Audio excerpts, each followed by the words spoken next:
Днес ще проверим колко пари дават старозагорците за своите аутфити. Много интересен аутфит имаш. Колко пари даде за него?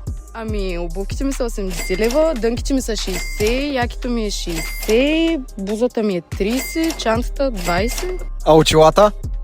Очилата са ми 200 лева, кажи речи, толкова. Първо ще ти покажем едно момиче и ти трябва да според теб да кажеш колко струва нейния аутфит. Добре.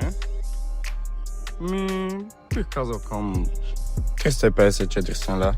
Близко си горе-долу, малко повече.